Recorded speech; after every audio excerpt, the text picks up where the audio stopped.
রসুল প্রেমী মুমিন মুসলমান ভাই বোনেরা প্রত্যেকের প্রতি আমার আবারও সশস্ত্র সালাম।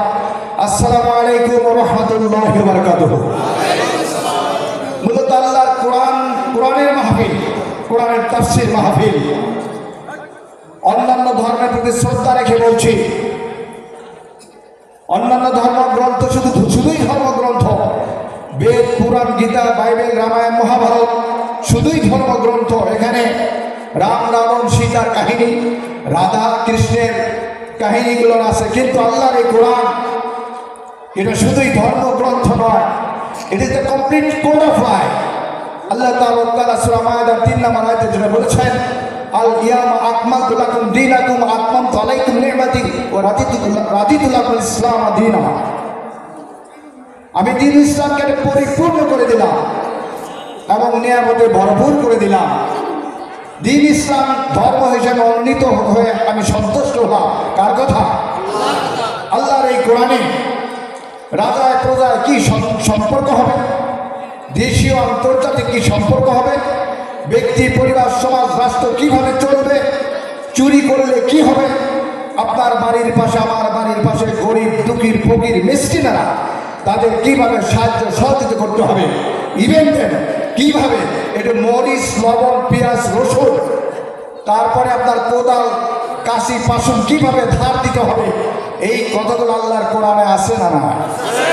আল্লাহ তাআলা সূরা আনামের 38 নম্বর আয়াতে ঘোষণা করেছেন, মা ফাররাতনা ফিল কিতাবি মিন শাইইন।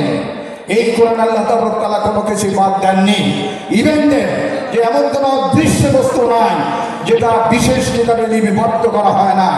মানুষের প্রয়োজনে যেটা দুনিয়ায় দরকার, যেটা কল্যাণ হবে, মঙ্গল হবে, সেটা যেরকম বিশেষ কিতাবে বলা আছে, মৃত্যুর পরে আমরা জান্নাতে যাব না জাহান্নামে যাব, কি কাজ করলে জান্নাত পাবো, কি কাজ না করলে জাহান্নামে যেতে হবে, আল্লাহ তাআলার কোরআনে আছে না? না।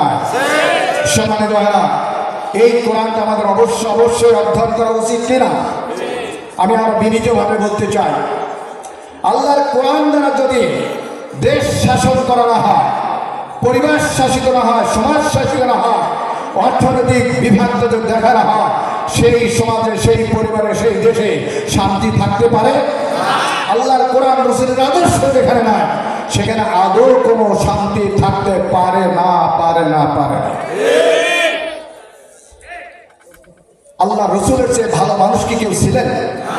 অনেক মানুষ বলে ধর্মের সাথে রাজনীতির কোনো সম্পর্ক নাই, কোরআনের সাথে রাজনীতির কোনো সম্পর্ক নাই। এরা কি সুস্থ না অসুস্থ? আমি বলছি, রাজনীতি বিবর্জিত কোরআন দ্বারা বেহেশতে যাওয়া তো দূরের কথা, বেহেশতের গন্ধও পাওয়া যাবে না। কারণ আল্লাহর কোরআনের পরতে ব্যক্তি, সমাজ, রাষ্ট্রের পরিবর্তনের কথা বলা আছে। ব্যক্তি, সমাজ, রাষ্ট্র, মাফিয়া চক্রের পরিবর্তন মানে রাজনীতি।